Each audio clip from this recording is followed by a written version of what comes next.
والذین هم بشہاداتہم قائمون۔ اہل جنت کون ہیں؟ وہ اپنی گواہیوں پہ قائم رہتے ہیں۔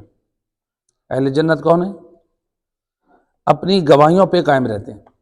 یہ قرآن کی آیت نمبر 33 سورہ المعارج۔ دیکھیں یہ سورہ المعارج آیت نمبر 33، فرمایا والذین هم بشہاداتہم قائمون۔ اہل جنت وہ ہیں جو اپنی شہادتوں پر قائم رہتے ہیں۔ یہ اللہ نے جنت میں جانے کی مومنوں کی آٹھویں صفت بیان کی۔ تو اب یہ مومن وہ ہیں کہ جو اپنی گواہیوں پہ قائم رہتے ہیں۔ والذین هم بشہاداتہم قائمون، اپنی شہادتوں پہ قائم رہتے ہیں۔ یہاں پر جو ہے ان شہادات سے کیا مراد ہے؟ ان شہادات سے مراد یہ ہے کہ مومن کے حق میں گواہی دیتا ہے۔ مثلا خدا نخواستہ کسی مومن کا مال کسی کے سامنے تلف ہوا، یا کسی نے کسی سے مال لیا، ایک شخص گواہ ہے، اس کو چاہیے کہ وہ گواہی دے تاکہ مومن کا حق جو ہے وہ ضائع نہ ہو۔ یہ ایک مومن کا قتل ہوا، ایک مومن گواہ ہے تو اس کو چاہیے کہ وہ گواہی دے کر مظلوم کا ساتھ دے۔ تو یعنی یہ ہے مومن وہ ہیں اپنی گواہیوں پہ قائم رہتے ہیں۔ اس کا ترجمہ یہ معنی بھی یہی ہے کہ مومن اپنی گواہیوں پر قائم رہتے ہیں، یعنی اپنی گواہیوں سے مکرتے نہیں ہیں۔ بات واضح ہے؟ یہ وہ آیت مجیدہ ہے سورہ المعارج کی آیت نمبر 33۔ یہ وہ آیت مجیدہ ہے جس میں بعض اہل منبر جو ہے وہ شبہات پیدا کرتے ہیں۔ کیا کہتے ہیں؟ کہتے ہیں دیکھیں اس میں اللہ سبحانہ و تعالی نے لفظ استعمال کیا ہے کہ والذین هم بشہاداتہم، وہ اپنی شہادتوں پر قائم رہتے ہیں۔ شہاداتہم قائمون، وہ اپنی شہادتوں پر قائم رہتے ہیں۔ کہتے ہیں اس میں لفظ شہادات آئے ہیں۔ کون سا لفظ ہے؟ شہادات۔ کہتے ہیں یہ جو شہادات ہے نا یہ جمع ہے، یعنی 3 شہادتوں پر اس کی دلالت ہے۔ اس سے مراد ہے 3 شہادتیں۔ تو اس سے معنی مراد یہ ہے کہ یعنی مومن وہ ہیں جو نماز میں 3 گواہیاں دیتے ہیں، اللہ کی، رسول اللہ کی اور مولا علی علیہ السلام، یعنی شہادت ثالثہ وہ کہتے ہیں۔ تو یعنی یہ منبر سے بیان کیا جاتا ہے، ایک شبہ بیان کیا جاتا ہے۔ تو اس کا اب دیکھیں جواب کیا ہے۔ جواب اس اعتراض کا، اس شبہ کا، پہلے شبہ کا جواب، انہوں نے یہ بات صحیح کی، کہا کہ یہ شہادات ہے جمع۔ عربی گرامر کی اگر طرف ہم دیکھیں تو ہمارے پاس جو جمع ہیں ان جمع کی اقسام میں ایک قسم ہے، اس کو کہتے ہیں جمع قلت اور جمع کثرت۔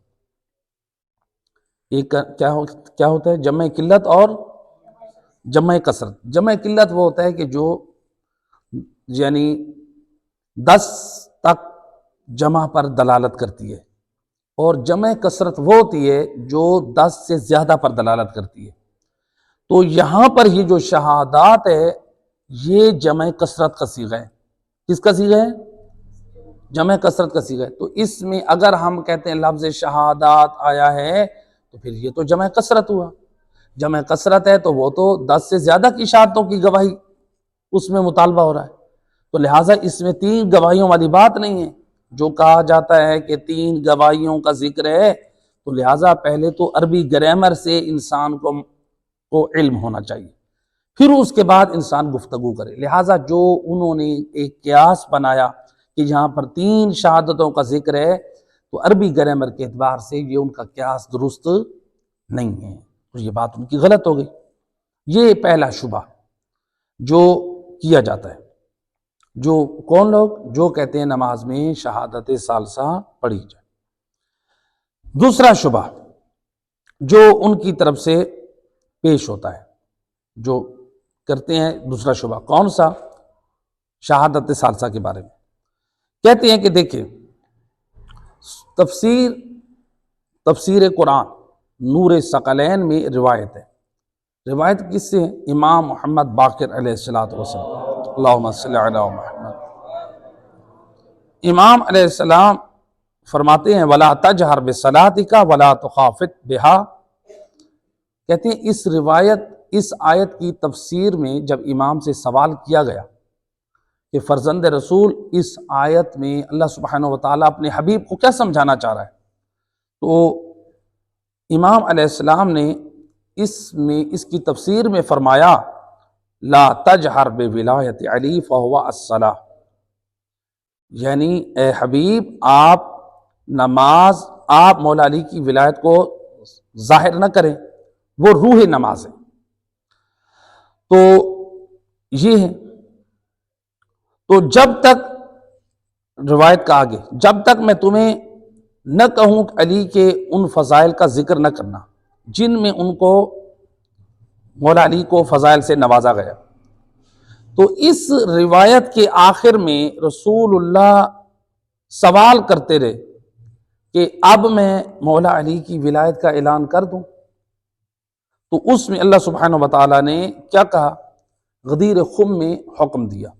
جب غدیر خم میں حکم دیا تو آپ صلی اللہ علیہ وآلہ وسلم نے فرمایا اللہم من کنت مولا فعلی مولا۔ تو جس روایت سے استدلال کرتے ہیں، دلیل پیش کرتے ہیں شہادت ثالثہ کی، اس روایت سے تفسیر نور ثقلین کی، اس سے غدیر خم میں مولا علی کا اعلان ولایت ثابت ہوتا ہے، اس سے شہادت ثالثہ ثابت نہیں ہوتی۔ اور مولا علی علیہ السلام کی ولایت، ان کی مودت، ان کی محبت پر ایمان رکھنا، یہ صرف مولا علی کی مودت و محبت پر ایمان رکھنا یہ فقط مذہب شیعہ میں ضروری نہیں ہے بلکہ اسلام میں فرض ہے۔ اگر کوئی شخص مولا علی کی مودت و محبت کا انکار کرتا ہے وہ مذہب شیعہ سے نہیں، وہ اسلام سے خارج ہو جاتا ہے۔ ہماری علماء ذمہ دار، میں بڑی ذمہ داری سے یہ جملہ کہہ رہا ہوں، جو بھی مولا علی علیہ السلام کی محبت اور ان کی عظمت و شان کا انکار کرتا ہے وہ جو ہے وہ اسلام سے باہر نکل جائے۔ مولا علی علیہ السلام سے کسی نے بغض کا اظہار کیا، ہم اس کو ناسبی سمجھتے ہیں، یعنی وہ حکم کفر میں چلا جاتا ہے۔ تو لہٰذا یہ تھا دوسرا شبہ اور اس کا جواب۔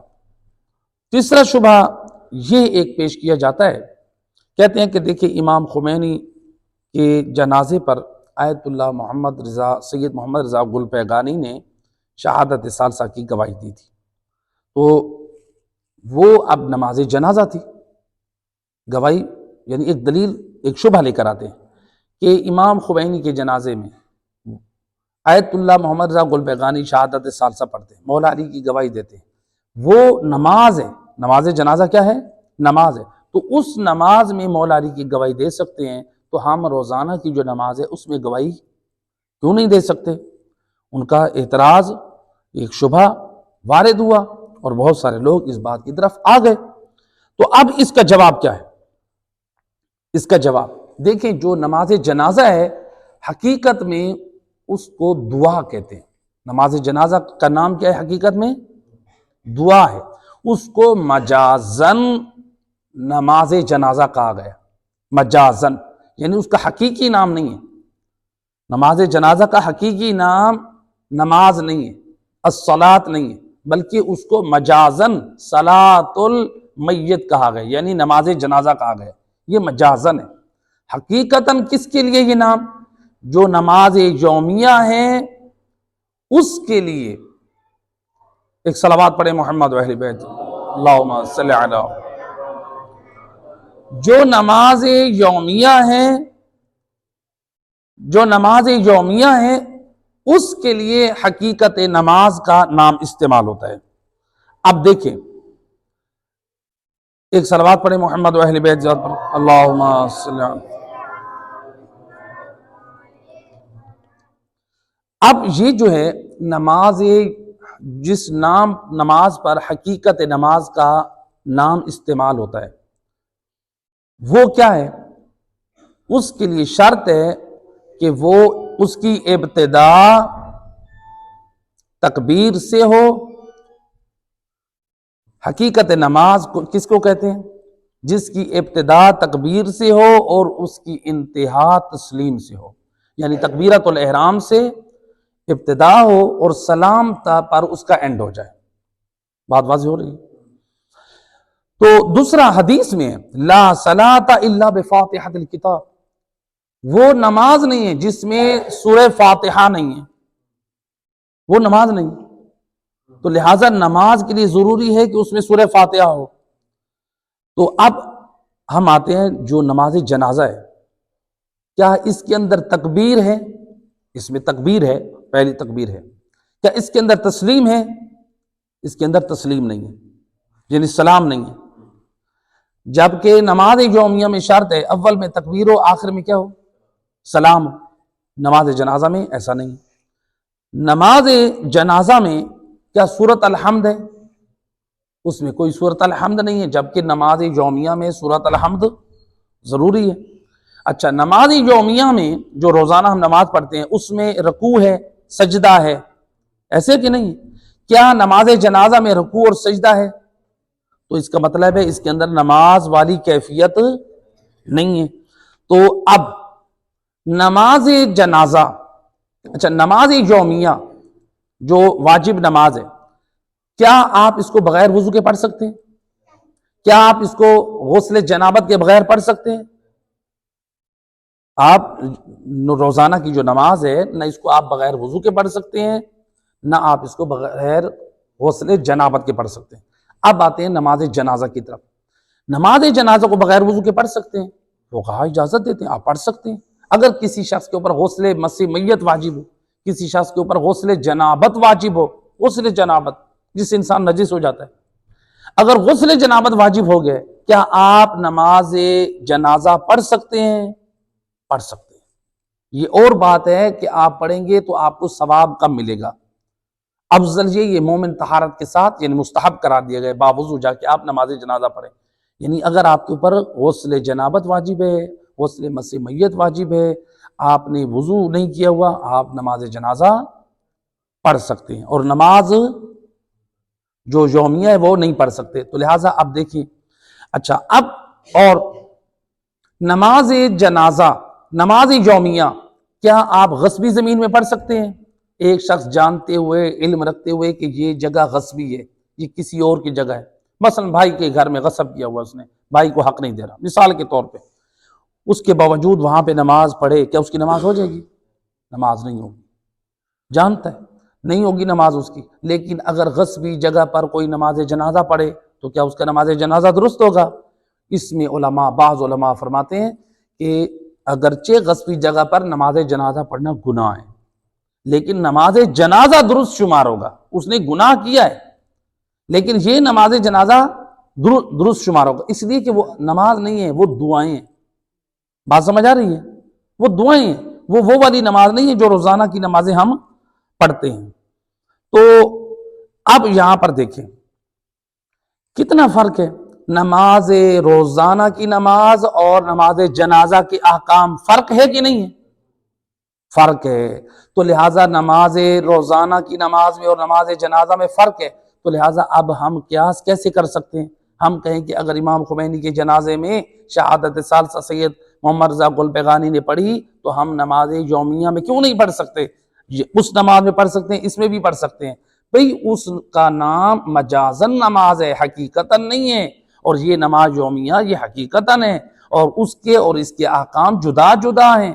اس میں نماز یومیہ میں طہارت شرط ہے، مقام جو ہے وہ مباح ہونا شرط ہے، اس میں سورۃ الحمد ضروری ہے، اس میں تکبیر اور تسلیم ضروری ہے، جبکہ نماز جنازہ میں یہ چیزیں نہیں ہیں۔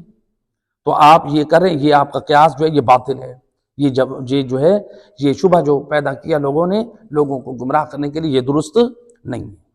یہ کتنا شبہ ہو گئے تھے؟ یہ کون سا تھا؟ یہ تیسرا تھا۔ ایک صلوات پڑھے محمد و اہل بیت۔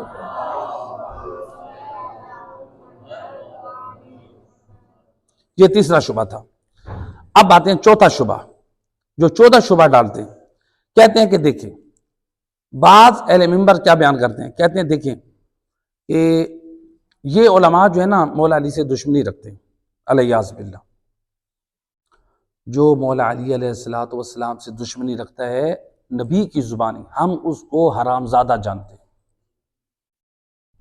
سن لیں، ہمارا ایمان اور ہمارا عقیدہ ہے مولا علی سے جو بھی دشمنی رکھتا ہے اور اولاد علی سے، تو کہتے ہیں کہ علماء جو ہے مولا علی سے دشمنی رکھتے ہیں، تو یہ مولا علی کا نام نہیں لیتے، ان کا شبہ کیا ہے؟ کہتے ہیں کہ اگر سورہ لہب نماز میں پڑھیں، یہ رسول اللہ کا دشمن تھا ابو لہب، تو نماز ہو جاتی ہے۔ قرآن میں اور سورت پڑھیں جس میں فرعون کا نام ہے، نماز ہو جاتی ہے۔ سورہ فلق اور والناس پڑھیں جس میں شیطان کا نام ہے، جس میں جن اور انسان کا ذکر ہے، نماز ہو جاتی ہے۔ تو مولا علی کا نام لینے سے نماز کیوں نہیں ہوتی؟ شبہ تو انہوں نے ڈال دیا اپنے اعتبار سے، لیکن دیکھیے علمی جواب ہونا چاہیے۔ بہرحال بندے حقیر کی طرف سے جو کوشش ہے، جو علمی جوابات تو اہل علم علماء کے پاس موجود ہیں، تو اب یہاں پر ہم کیا جواب دیں؟ یہ ہے ان کا شبہ۔ اس کا جواب دیکھیں، قرآن مجید میں صرف وہ صورتیں موجود ہیں جس میں فرعون کا، جن کا، شیطان کا اور ابو لہب کا نام موجود ہے؟ کیا قرآن میں وہ صورتیں موجود نہیں ہیں جو اہل بیت کی شان میں نازل ہوئے ہیں؟ جیسے سورہ دہر ہے کہ نہیں؟ سورہ کوثر ہے۔ کیا علماء نے کبھی منع کیا آپ سورہ کوثر نہ پڑھیں؟ منع کیا کسی عالم دین نے؟ کیا کسی عالم نے منع کیا آپ سورہ دہر نہ پڑھیں؟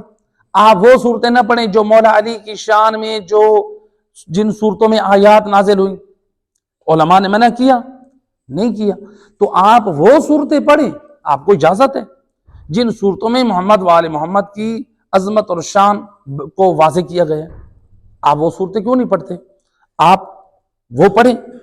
بلکہ ملا ہاشم بہرانی ہمارے علماء محدثین میں سے ایک عالم گزرے ہیں، انہوں نے ایک کتاب لکھی ہے 1000 آیات جو مولا علی کی شان میں نازل ہوئی، 1000 آیتیں ان کی تحقیق کے مطابق 1000 آیتیں مولا علی کی شان میں نازل ہوئی۔ تو آپ وہ پڑھیں۔ قرآن پڑھنا چاہتے ہیں نا آپ پڑھیں مولا علی کی شان میں جو قرآن نازل ہوا ہے۔ کون منع کر رہا ہے؟ کوئی بھی منع نہیں کرتا ہے۔ تو یہاں پر جو ہے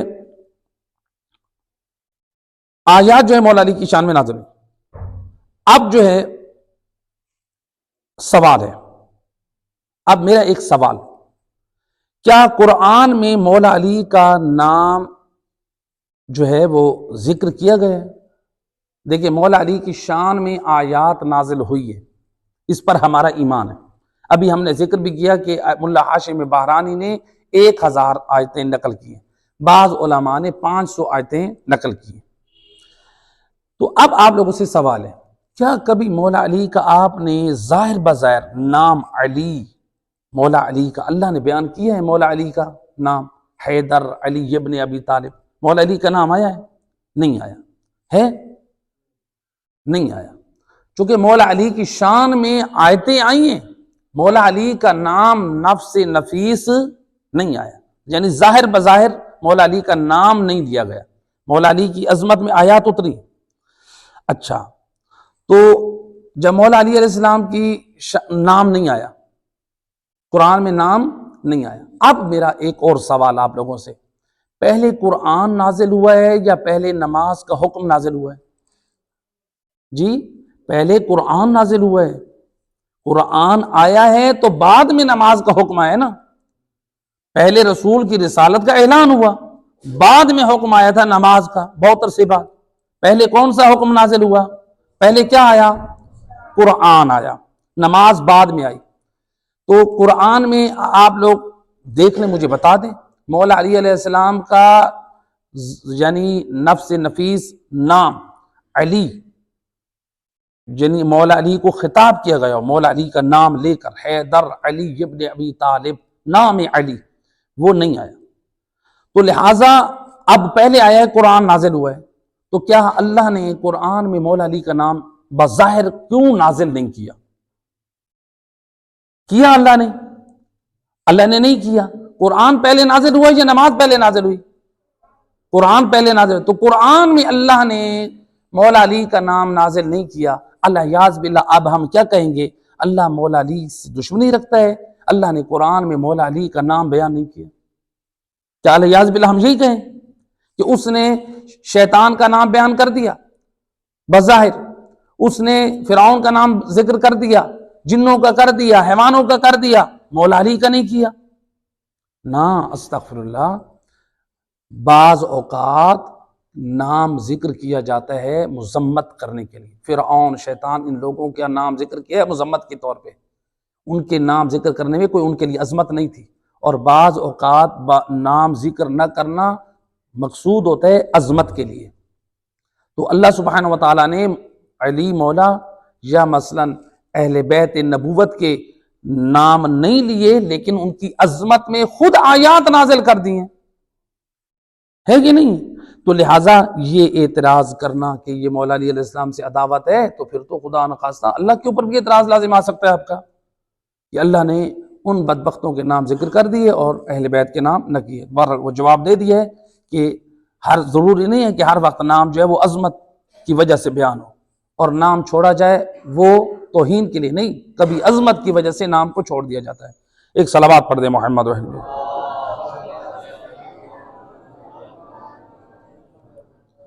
یہ تھا چوتھا شبہ۔ پانچواں شبہ کیا پیش کیا جاتا ہے؟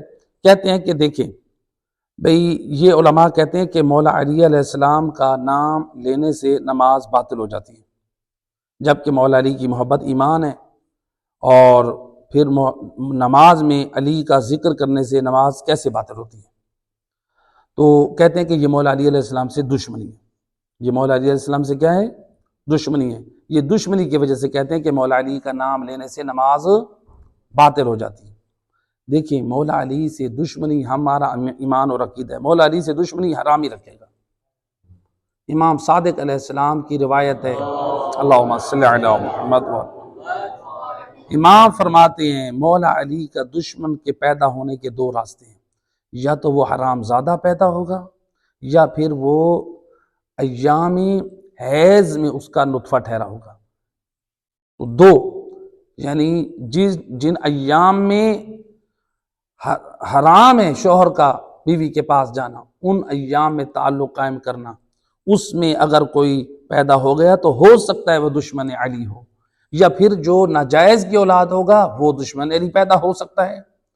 مولا علی نے، ہمارا تو ایمان ہے، ہم مولا علی علیہ السلام کے دشمن کو جو ہے وہ حلال زادہ نہیں جانتے، ہم اس پر لعنت کرتے ہیں جی۔ ایک مل کے صلوات پڑھے محمد و اہل بیت، اللہم صلی علی۔ تو اب کہتے ہیں کہ یہ مولا علی علیہ السلام سے یہ دشمنی ہے، یہ اسی وجہ سے یہ مولا علی سے دشمنی ہے، کہتے ہیں ان کا نام نہ لو۔ دیکھیں اب میرا آپ لوگوں سے سوال، آپ لوگ ماشاءاللہ اسی محلے میں رہے، میں قم المقدس بھی گیا اور نجف اشرف میں بھی، یعنی 2 سال سے زیادہ عرصہ قم المقدس میں، اور تقریباً 13 سال، پونے 13 سال جو ہے نجف اشرف، یعنی 15 سال ٹوٹل جو حوزہ علمیہ کی میں نے تعلیم حاصل کی، میں ابھی بھی طالب علم ہوں۔ اب میں وہاں سے نہ پڑھ کر آیا ہوں، آپ لوگ یہاں پر ہیں، بزنس میں ہیں، کاروبار میں ہیں، اسکول میں، یونیورسٹیوں میں جاب کرتے ہیں، لیکن آپ لوگ، میں نے یہاں پر صبح کی نماز پڑھی 2 کی بجائے 3 رکعت۔ آپ لوگ کیا کہیں گے، مولانا صاحب آپ نے کیا غلط کام کر دیا؟ 2 رکعت صبح کی نماز ہے، آپ یہ 3 رکعت کیوں پڑھ رہے ہیں؟ میں نے کہا نہیں، میں نے تو اللہ کی محبت میں پڑھی ہے یہ 3 رکعت۔ میں نے کیا جواب دیا؟ میں نے کس کی محبت میں پڑھی؟ اللہ کی۔ یہ تیسری رکعت اللہ کی محبت میں، رکوع کس کی محبت میں کیا؟ اللہ کی۔ سجدہ کس کی محبت میں کیا؟ ذکر اور تسبیح کس کی محبت میں کیا؟ آپ لوگ کہتے ہیں نہیں آپ کی نماز باطل ہے۔ میں نے کہا دیکھیں یہ کیسے باطل ہے، میں تو اللہ کی محبت میں نماز پڑھ رہا ہوں، رکوع کر رہا ہوں، سجدہ کر رہا ہوں۔ پھر میں اب آپ کی بات ماننے کی بجائے کیا کہتا ہوں؟ میں کہتا ہوں آپ اللہ کے دشمن ہیں۔ میں کیا کہتا ہوں؟ آپ لوگ اللہ کے، میں اللہ کے لیے نماز پڑھ رہا ہوں، 1 رکعت کا اضافہ کر رہا ہوں، سجدہ اسی کے لیے، رکوع اسی کے لیے، اور آپ لوگ کہتے ہیں کہ آپ جو ہے نا وہ کہتے ہیں کہ نہیں، آپ لوگ تسلیم نہیں کرے، آپ لوگ اللہ کے دشمن ہیں۔ میرا یہ آپ لوگوں کو کہنا کہ آپ اللہ کے دشمن ہیں، یہ درست ہے؟ آپ کہیں گے کہ مولانا صاحب کیسی باتیں کر رہے ہیں، اللہ سے دشمنی، جو ہم اللہ کے دشمن نہیں ہیں، اللہ کے دشمن آپ بن رہے ہیں، اس لیے کہ دین میں آپ اپنی مرضی کر رہے ہیں، اللہ کی مرضی کے مطابق نماز نہیں پڑھ رہے، آپ ہمیں کیوں اللہ کا دشمن بنا رہے ہیں؟ تو لہٰذا آپ دیکھیں، نماز کی 2 رکعت کو اگر 3 پڑھتا ہوں، اس میں سجدے کا اضافہ کروں، اس میں رکوع کا اضافہ کروں، تو یہ اللہ کی محبت میں اگر کوئی کہے میں کر رہا ہوں تو یہ نماز باطل ہو جائے گی، حالانکہ کس کی محبت میں ہے؟ اللہ کی محبت۔ تو مولا علی علیہ الصلوۃ والسلام سے کسی شیعہ اثنا عشری عالم دین کو دشمنی نہیں ہے. وہ کہتے ہیں کہ بھئی مولا علی علیہ الصلوۃ والسلام پر تو ہماری جانیں قربان ہیں، ان کی ولایت اور محبت کے بغیر تو ہمارا عقیدہ ادھورا ہے. ہم مولا علی علیہ الصلوۃ والسلام کا نام اپنی مرضی سے نماز میں شامل نہیں کر سکتے. اگر نبی اور امام نے ہمیں تعلیم دیا ہوتا تو ہم یقیناً بیان کرتے، ایسے کہ نہیں ہے. تو لہذا جب نہ نبی نے بیان کیا نہ امام نے تعلیم دیا تو پھر ہم جو ہے وہ کیسے کریں؟ ایک صلوات پڑھ دے محمد و اہل بیت. تو لہذا جب نبی اور امام نے ہمیں تعلیم نہیں دی، ہم کیسے اپنی طرف سے کر سکتے ہیں؟ ہمیں حق حاصل نہیں ہے. یہ 5واں شبہ تھا. 6واں شبہ جو اس شبہ سے تعلق رکھتا ہے، کہتے ہیں کہ دیکھیں ہم شہادت ثالثہ جو ہے نا وہ تبرکاً بیان کرتے ہیں. کیا کرتے ہیں؟ تبرکاً. بھائی مولا علی علیہ السلام ایک پاک ہستی ہیں، ہمارے امام ہیں، سید و سردار ہیں، جنت اور جہنم کو تقسیم کرنے والے ہیں. تو لہٰذا وہ ابو الائمہ ہیں، رسول اللہ کے ہم ان کو خلیفہ بلا فضل جانشین رسول جانتے ہیں. ہم تبرکاً امام کا نام لیتے ہیں کہتے ہیں. دیکھیں یہ ان کا ایک شبہ ہے. جواب اس کا کیا ہے؟ دیکھیں اگر ہم تبرکی کو شامل کریں، ہم کہیں کہ ہم تبرک ذکر کرتے ہیں، تو پھر تو ہمیں تبرک میں بہت ساری چیزیں مل جائیں گی. پھر ہم تبرک میں کہیں گے کہ بھئی مولا علی کا نام لیا، پھر کل کو کوئی کہے کہ بھئی آپ سارے ائمہ اہل بیت کا نام لے لیں. پھر کہیں گے کل کو کوئی آ جائے میں وہ کہے کہ میں تو شہداء کربلا کا نام لیتا ہوں تبرکاً. وہ بھی اگر قربانی نہ دیتے تو وہ دین نہ بچتا، ایسے کہ نہیں. پھر کل کو کوئی اور کہہ دے کہ میں مولا غازی عباس علمدار، ان کا نام، ان کی شان کم ہے، ان کی بھی تو عظمت ہے نا. پھر کل کو کوئی کہہ دے میں تبرکاً مولا عباس کا نام لیتا ہوں، ایسے کہ نہیں. پھر کوئی کہے کہ میں حضرت شہزادہ علی اصغر کی محبت میں تبرکاً ان کا نام لیتا ہوں. کوئی کہہ دے میں تبرکاً حضرت قاسم کا نام لیتا ہوں. تبرکاً تو نام بندے جائیں گے. پھر کوئی کہے کہ میں مثلا کسی اور کا نام تبرکاً لیتا ہوں. تو یہ جب تبرکاً ہم نام لیتے جائیں گے تو اب نماز کی شکل بدلتی جائے گی. بھئی جب آج کے لوگ اگر کہتے ہیں ہم تبرکاً نماز میں یہ اضافہ کرتے ہیں، کل کوئی اور بھی کہہ سکتا ہے پھر ہم نماز میں تبرکاً یہ پڑھتے ہیں. جب آج آپ خود نہیں روک رہے کل کسی اور کو روک سکتے ہیں؟ نہیں روک سکتے. اب دیکھیں کیا ہم تبرکاً نماز پڑھیں؟ نہیں، ہمیں تبرکاً کی ضرورت نہیں ہے. یہ جو نماز ہے یہ ہے نماز توقیفی امر ہے. کیا ہے؟ توقیفی امر اس کو کہتے ہیں جو اللہ کی طرف سے معین ہو، جس کی حد بندی اللہ نے کر دی ہے. نبی صلی اللہ علیہ وآلہ وسلم بھی، اللہم صلی علی، آپ بھی اس نماز میں کمی اور زیادتی نہیں کر سکتے، رسول اللہ بھی. اور ایک روایت ہے جسے علماء اہل سنت نے بھی نقل کیا، ہمارے شیعہ میں بھی نقل کیا، یعنی یہ روایت ہر طرف موجود ہے. اللہ کے رسول فرماتے ہیں صلو کما رأیتمونی اصلی، مسلمانوں نماز ویسے پڑھو جیسے تم نے مجھے دیکھا ہے میں نماز پڑھتا ہوں. رسول اللہ نے فرمایا. تو اب جب رسول اللہ نے یہ فرمایا کہ نماز ویسے پڑھو جیسے مجھے تم نے نماز پڑھتے دیکھا ہے، تو ادھر سے روایت ایک اور ہے ہمارے پاس، امام جعفر صادق علیہ الصلوۃ والسلام، اللہم صلی علیہ، امام علیہ السلام نے اپنے ایک صحابی سے فرمایا یا حماد، حماد ابن عیسیٰ سے، اس کو آپ نے نماز کی تعلیم دی، پوری نماز کی تعلیم دی. دینے کے بعد فرماتے یا حماد ہا قضا صلی، اے حماد اسی طرح نماز پڑھا کر، جس میں 2 شہادتوں کا امام نے ذکر کیا. تو لہٰذا آج دیکھیں امام علیہ السلام نے کیا تعلیم دی، ایسے نماز پڑھ. نبی نے فرمایا جیسے میں نے نماز پڑھی ہے ویسے نماز پڑھو. اب نبی نے نماز کیسے پڑھی، کس نے بتایا؟ آل نبی نے بتایا. آل نبی کو کس نے دیکھا؟ اس وقت کے اصحاب نے دیکھا، لوگوں نے دیکھا. اور پھر وہاں سے ایک تسلسل چلا لوگوں کا، ہر زمانے میں مومنین، صالح مومنین پڑھتے آئے آج کے زمانے تک. آج دنیا جہاں میں اہل سنت ہاتھ باندھ کے نماز پڑھتے ہیں، ایسے کہ نہیں. اور ہم شیعہ اثنا عشری کیسے پڑھتے ہیں؟ کھول کر پڑھتے ہیں. آپ کیسے پڑھتے ہیں ہاتھ کھول کر؟ یہ ائمہ ہدی علیہ الصلوۃ والسلام کے زمانے سے لوگوں نے دیکھا اہل بیت کو، نبی کو دیکھا، پڑھتے آئے، پھر وہاں سے یہ تسلسل چلتا آیا ہمارے زمانے تک، ہم لوگ اس تسلسل سے ہاتھ کھول کے نماز پڑھ رہے ہیں، ایسے کہ نہیں ہے؟ اچھا، یہ نماز جو ہمیں ملی ہے یہ تسلسل سے ملی ہے، نبی کے زمانے سے لے کر آج تک ایک تسلسل ہے اس نماز میں، ہاتھ کھول کے پڑھنی ہے۔ تو یہ جو دنیا جہان میں کثرت سے نماز ہاتھ کھول کے پڑھی جا رہی ہے، کیا اس میں شہادت ثالثہ ہے؟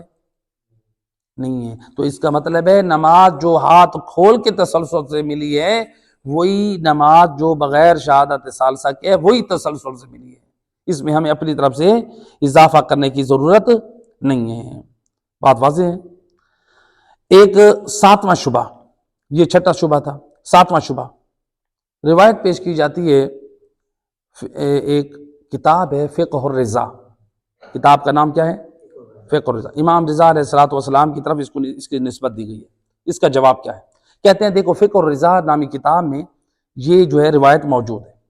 فقہ الرضا 1000 سال تک اس کتاب کا کسی کو علم بھی نہیں تھا۔ یہ وہ کتاب ہے جس کے بارے میں علماء نے فرمایا کہ یہ مجہول المؤلف ہے، اس کے لکھنے والے کا علم نہیں، اختلاف ہے، یہ کس نے لکھی؟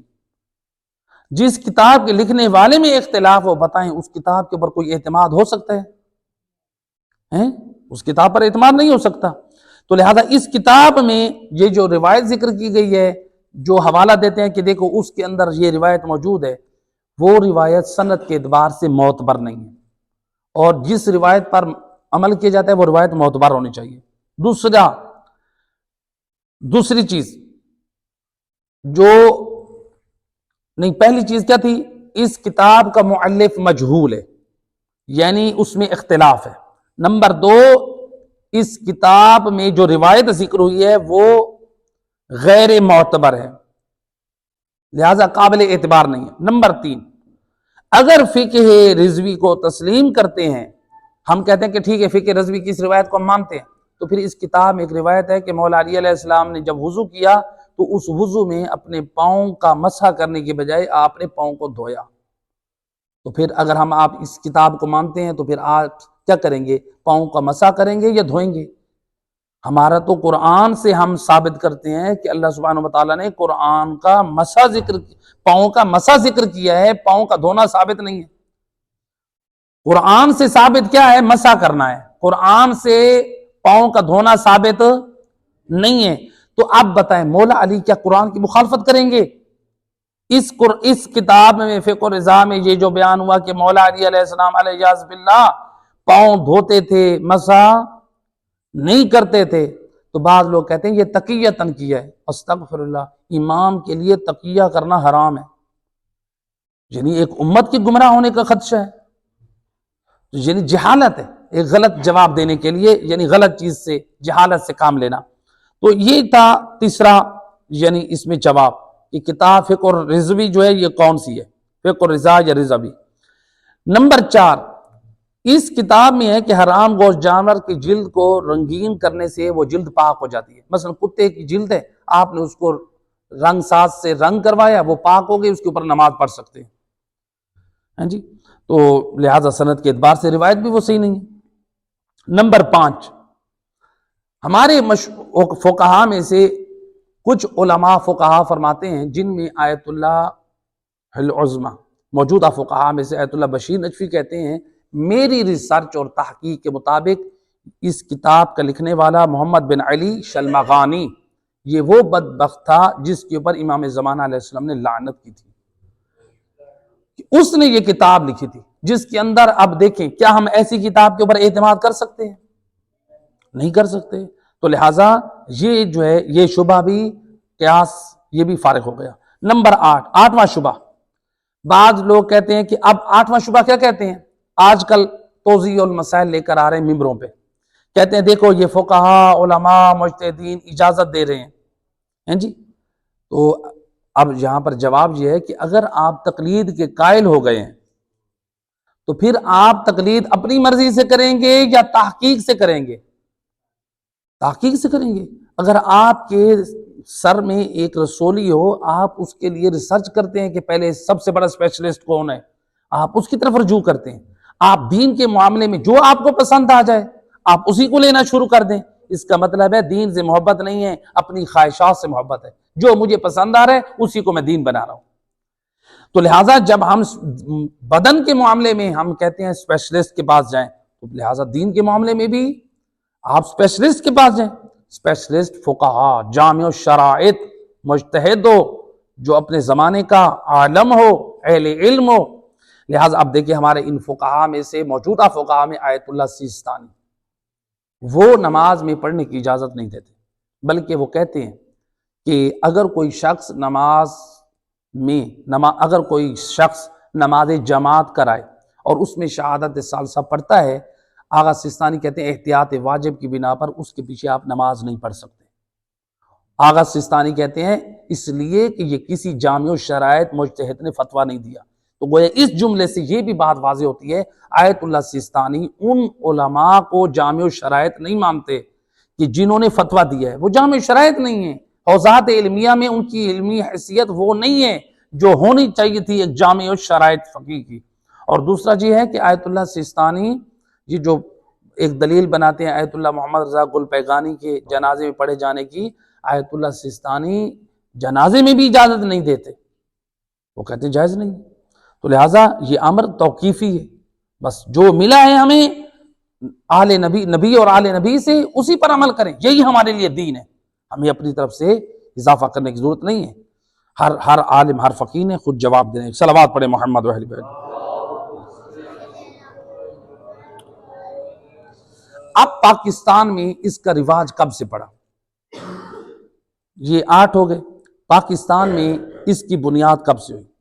دیکھیں پاکستان میں اس کی ابتدا ہوئی، ایک تھا شیخ احمد احسا کا، یہ منحرف العقائد تھا، باطل عقائد، نصیریت اور غلو اور گمراہی کی طرف اس کے عقائد جو ہے میلان رکھتے تھے۔ تو بعض جو پاکستان میں اس کی فکر کی ترویج کرنے والے تھے، انہوں نے اس قسم کی فکر کی ترویج کی اور ایک کتاب لکھی گئی تیسری گواہی کے نام سے۔ کس نام سے؟ تیسری گواہی کے نام سے۔ میں نے بڑی کوشش کی ہے کہ اس کتاب کو میں حاصل کر کے لے آؤں، نہیں لے کے آ سکا، البتہ وہ نیٹ کے اوپر یہ ساری چیزیں موجود ہیں، کچھ چیزیں اس کی موجود ہیں۔ تو بہرحال تیسری گواہی کے نام سے یہ کتاب ہے، توجہ کیجیے گا، تیسری گواہی کے نام سے کتاب ہے، جس کا لکھنے والا ہے قاضی سعید الرحمن۔ یہ مناظر تھا، یعنی یہ مناظرہ کرتا تھا، یہ آج سے تقریباً ایسے سمجھیں کہ یہ 50 سال پہلے۔ تو یہ قاضی سعید الرحمن، یعنی اس وقت یہ بنیاد رکھی گئی انہوں نے۔ تو یہ کتاب اب مجھے نہیں معلوم، میں نے بڑی تلاش کرنے کی کوشش کی کہ وہ کتاب کس سن میں لکھی گئی، اس لیے میں یہ نہیں بتا سک رہا کہ وہ اس کی ڈیٹ کیا ہے۔ تو قاضی سعید الرحمن کی کتاب ہے کہ جس کے صفحہ نمبر 57 اور 58 پر، یعنی 57 اور 58 جو عبارت ہے اردو میں جو اس نے لکھی ہے، میں وہی آپ کو سنا رہا ہوں۔ اس پر وہ لکھتا ہے، یہ فخر بندے کو حاصل ہے کہ 1400 سال بعد مومنین کی نماز کو صحیح کیا۔ یہ قاضی سعید الرحمن اپنی کتاب تیسری گواہی میں کیا لکھتے ہیں؟ یہ مجھے فخر حاصل ہے کہ 1400 سال بعد، یعنی اس کا مطلب ہے ابھی اس کتاب کو لکھے ہوئے 50 سال نہیں ہوئے، کیونکہ ابھی کتنا چل رہا ہے؟ 1444۔ بات واضح کہ نہیں ہے؟ تو وہ کیا کہہ رہے ہیں؟ یہ مجھے فخر حاصل ہے کہ 1400 سال بعد میں نے مومنین کی نماز کو صحیح کیا، ورنہ خدا حافظ۔ یہ میں نے پوری امانت سے اس کتاب کا ایک ایک حرف آپ کو پڑھ کر سنایا۔ اس کے بعد کیا لکھتے ہیں؟ کہتے ہیں آج سے 30 سال قبل ہم نے شہادت ثالثہ کا ذکر کیا، یعنی جب انہوں نے کتاب لکھی تھی نا جس سن میں، اس کا کہہ رہے ہیں ہم نے آج سے 30 سال پہلے شہادت ثالثہ کو ذکر کیا۔ تو اب خود اندازہ کریں، یہ کتاب لکھنے والے کہہ رہے ہیں کہ 1400 سال بعد ہم نے نماز صحیح کی، 30 سال پہلے ہم نے اس کو ذکر کیا۔ یہ خود اقرار کر رہے ہیں۔